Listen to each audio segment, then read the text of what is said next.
On 31 March 2013 the following information about bonds is available. तो 31 मार्च 2013 को जो बॉन्ड्स के लिए कुछ इन्फॉर्मेशन अवेलेबल है यहाँ पे। जैसे 4 तरीके के बॉन्ड, एक है ज़ीरो कूपन बॉन्ड, एक है टी बिल, दूसरे का नाम है 10.71% गवर्नमेंट ऑफ इंडिया 2023, फिर है 10% गवर्नमेंट ऑफ इंडिया 2018। देखो जो 2018 है ना, ये जो 2023 है, ये क्या है, इसकी मैच्योरिटी ईयर है। और 10.7 10% क्या है, ये कूपन रेट है इनका। फेस वैल्यू दे रखी है, मैच्योरिटी डेट आपको वही देखो 2023 आ रही है ना, 2018 उस तरीके से। कूपन रेट इन दोनों पे नहीं है। ये ज़ीरो कूपन और टी बिल क्या होता है, इसे हम डिस्काउंट पे इशू करते हैं और फेस वैल्यू पे हम रिडीम कर लेते हैं।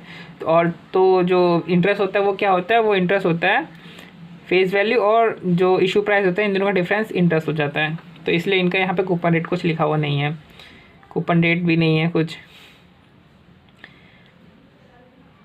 क्योंकि जब ये रिडीम किए जाते हैं इस इंटरेस्ट तो तभी मिलता है, तो इसलिए कूपन रेट है नहीं। यहाँ पे इंटरेस्ट क्या है, हर 31 मार्च को यहाँ पे इंटरेस्ट मिलेगा इस वाले बॉन्ड में। आखिर वाले बॉन्ड में 2 इंटरेस्ट मिलेगा, हर 6 माही पे आपको इंटरेस्ट मिलेगा। यानी ये क्या है, सेमी एनुअल है, और ये सारे क्या, ये क्या एनुअल और ये सेमी एनुअल। यानी अगर ये 10% पर एनम है तो सेमी एनुअल के लिए रेट क्या लगेगी, रेट लगेगी 5% की।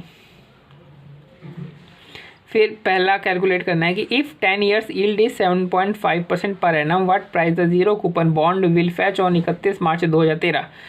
कह रहा है कि ये ज़ीरो कूपन बॉन्ड जो है ये 10 साल का है। देखो 2013 में है इशू किया है, और 2023 में से इसकी मैच्योरिटी, यानी 10 साल का बॉन्ड है।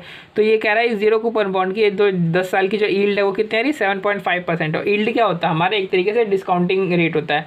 तो अगर डिस्काउंटिंग रेट 7.5% है तो ज़ीरो कूपन बॉन्ड की अभी की हमें बताओ मार्केट रेट।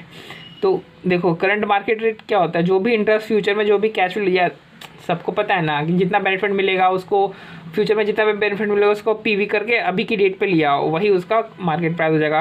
तो इंटरेस्ट जो भी मिलेगा, ठीक है, उसको अभी पीवी कर दो, तो इंटरेस्ट तो मिलेगा तो सेम ही मिलेगा। तो इसलिए उसका एन्युटी फैक्टर से उसको इंटू कर दो, और जो भी रिडीमेबल वैल्यू होगी उसको जिस साल वो रिडीम हो रहा है उस साल की प्रेजेंट वैल्यू फैक्टर से इंटू कर देना। तो इंटरेस्ट क्या, ज़ीरो कूपन बॉन्ड में कोई इंटरेस्ट मिलता है नहीं, किसी तरीके का कोई इंटरेस्ट मिलता ही नहीं है। तो यहाँ पे इंटरेस्ट ये पूरा ज़ीरो हो गया। सेकंड पोर्शन में आते हैं, यहाँ पे रिलाइजेबल वैल्यू या फिर रिडीमेबल वैल्यू क्या होती है, फेस वैल्यू पे तो रिडीम होता है ना ज़ीरो कूपन बॉन्ड, तो इसलिए 10,000 का 10,000, और प्रेजेंट वैल्यू फैक्टर 7.5 का करेंगे आप 10 साल के लिए, तो आंसर आएगा 0.485। तो 10,000 इंटू 0.485 इक्वल टू 4852, ये 2 कर देना यहाँ पे, ठीक है। तो ये करंट मार्केट प्राइस निकल आई ज़ीरो कूपन बॉन्ड की। फिर ये टी बिल के बारे में कह रहा है, सेकंड बॉन्ड के बारे में, कि कह रहा है कि देखो फर्स्ट में तो इसने यील्ड दे रखा था 7.5% का ज़ीरो कूपन का। अभी कह रहा है टी बिल का आपको यील्ड निकालने के लिए कह रहा है कि अगर टी बिल किस पे ट्रेड हो रही है, 98,500 पे ट्रेड हो रही है। मतलब टी बिल मैंने बताया था ना, ये ज़ीरो कूपन बॉन्ड और टी बिल का क्या होता है, डिस्काउंट पे इशू होते हैं और फेयर वैल्यू पे रिलाइज होते हैं, और इन दोनों के बीच का जो डिफरेंस होता है इशू प्राइस और रिलाइजेबल वैल्यू, इसे डिस्काउंट इसे इंटरेस्ट इंटरेस्ट इनकम माना जाता है।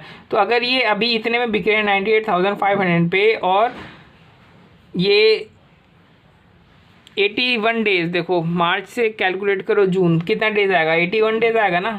तो 81 डेज बाद अगर ये 1 लाख रुपए में रिलाइज हो जाएंगे, तो इनका आपको यील्ड निकालना है। वो भी कौन सा यील्ड निकालना है, एनुअल यील्ड निकालना है। 81 डेज का लिए यील्ड मत निकालना, एनुअल निकालना। तो सबसे पहले तो देखो हमें कितना बेनिफिट मिलेगा, अगर 1 लाख हमें मिलेगा और 98,500 में खरीदा है, तो हमें कितना बेनिफिट मिलेगा, इन दोनों का डिफरेंस हो गया।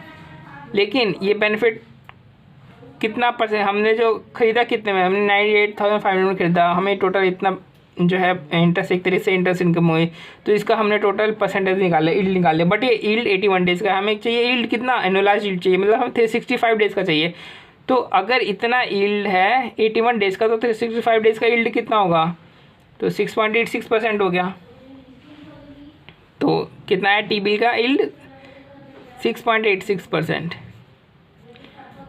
थर्ड में ये वाला bond having yield to maturity is 8%। अगर इसका जो YTM है या फिर यील्ड जो है या फिर डिस्काउंटिंग रेट जो भी आप कह लो 8% है, तो अभी इसकी मार्केट रेट क्या होगी आफ्टर कूपन पेमेंट ऑन 31 मार्च 2031 मार्च, मतलब कि 31 मार्च की जो भी इंटरेस्ट बन रही थी उसको आप पेमेंट कर दो। उसके बाद बताओ 1 अप्रैल को इसकी करंट मार्केट प्राइस क्या होगी। भाई करंट मार्केट प्राइस का फॉर्मूला तो एक ही है, तो आप उसी फॉर्मूले में सारी चीज़ें आप डाल दो। सिंपल है तो बहुत, आपका आंसर आ जाएगा 118.18। हाँ, फोर्थ वाले बॉन्ड में थोड़ी सी आपको प्रॉब्लम हो सकती है क्योंकि ये सेमी एनुअल वाला केस है। तो अब आपको इसका करंट मार्केट प्राइस निकालना है। इसका यील्ड क्या है 8%, तो सेमी एनुअल के लिए जो डिस्काउंटिंग फैक्टर वो क्या हो जाएगा 4% डिस्काउंटिंग फैक्टर हो जाएगा। और कूपन रेट क्या है 5% का। देखो 5 रुपीज़ का उसको कूपन मिले इंटरेस्ट मिलेगा हर 6 माही पे, और 4% का इसका डिस्काउंटिंग फैक्टर होगा। तो ये है कितने 5 साल के लिए आपको दिख रहा है ना, 2013 से 2018 मतलब 5 साल के लिए। बट इसको सेमी एनुअल कर देखो तो कितने सेमी एनुअल हो जाएंगे, 10 सेमी एनुअल हो जाएंगे, यानी 5 एनुअल में तो 10 सेमी एनुअल होंगे ना। और ये सेमी एनुअल की रेट है तो कितने सेमी एनुअल होंगे 10 सेमी एनुअल। तो इसका प्रेजेंट वैल्यू एनुअल फैक्टर से इंटू कर दो और इसका प्रेजेंट वैल्यू फैक्टर से इंटू कर दो, आपका आंसर आ जाएगा 18.11। फॉर्मूला देखो यही है, या देखो या तो आप इसको इस तरीके से कर लो, या जिस तरीके से हम पहले भी करते थे ये कैश फ्लो फिर PVF करके और फिर PV इस तरीके से करके 1 2 3 4 करके जो हमारा जो PV उस तरीके से निकाल लो, या तो सिंपल ये फॉर्मूला लग दो। क्योंकि देखो इंटरेस्ट जो है सब में सेम ही होगी, यानी जो भी है 10-10 रुपये का जो भी आपको इंटरेस्ट मिल रहा है इसको आप बजाय प्रेजेंट वैल्यू फैक्टर से इन सबको प्रेजेंट वैल्यू फैक्टर को प्लस करके प्रेजेंट वैल्यू न्यूट्रल फैक्टर से इंटू कर दो सीधा 10 को। तो हमने वही चीज़ यहाँ पे किया है, इंटरेस्ट को सीधा प्रेजेंट वैल्यू न्यूट्रल फैक्टर से इंटू कर दिया है, और जो भी यहाँ पे जो भी आपको रिडीमेबल वैल्यू मिलेगी उसको तो प्रेजेंट वैल्यू से आप इंटू करोगे, तो उसको हमने प्रेजेंट वैल्यू से इंटू कर रखा है। तो तरीका को भी आप यूज़ कर लो, बात सेम ही है। और करंट मार्केट प्राइस इसी तरीके से निकल सकती है, और सबने इसी तरीके से निकाली है। बस फोर्थ वाला आपने क्या, फोर्थ वाले में आपने सिर्फ सेमी एनुअल का ध्यान देना है। तो सेमी एनुअल के कारण इसका कूपन रेट है वो भी आधा हो जाएगा, और जो डिस्काउंटिंग रेट है वो भी आधा हो जाएगा।